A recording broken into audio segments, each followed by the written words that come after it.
This story is just coming to my mind, so I want to share it. I used to live in Ireland, and while I was there, I started my kind of anti-porn writing, and I made contact with a former porn performer in the industry. And my wife and I flew her out from LA, and we rented out the jazz club in Dublin. Yeah. And we just let a porn, I wouldn't refer to them as a porn star, but we used that language to try to get more of a secular audience coming in, sharing her story. It was powerful. The point is, we were in this this town called Sligo, and the Missionaries of Charity have a house there. Now, this woman had converted to Christ. She was a Protestant.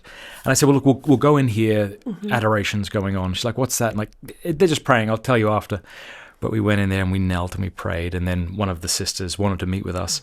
And so we came out and she just like grabbed me. And she's like, did you feel the love of God in there? And I like...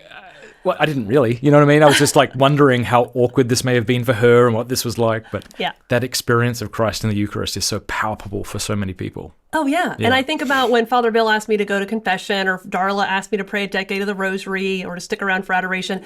For them, they might have had that same awkward, like, you never know. But it's our job to just invite and to cooperate with God, invite people. And it's up to him to let people have whatever experience they're going to have. And this young woman had a profound experience, and she started going to Mass. And there's a number of detransitioners that go to this university campus chapel. Okay. And it's really profound. And a number of them got baptized. And last Easter, and so now she is an RCIA to become Catholic and join the church. And it's just a beautiful, profound thing to watch. And then she and I talk all the time, about work and other things. But, we'll talk about faith. And I've learned so much from her and from her faith and her trust. And she's got this gorgeous heart. And she's got this whole life ahead of her. And she's so young, and she survived this catastrophic thing. And she's a genius. And I can just imagine what God's going to do in her life. And she's getting to know the saints. And she's getting to know,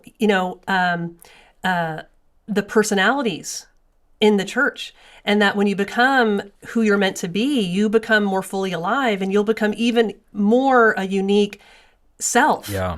And so instead of becoming a nun and a nothing and getting nullified, which is the nihilistic, that actually... your personality blossoms. Absolutely. Hey, thank you so much for watching. Before you go, do us a favor, leave a comment, let us know what you thought of the video, like, and subscribe.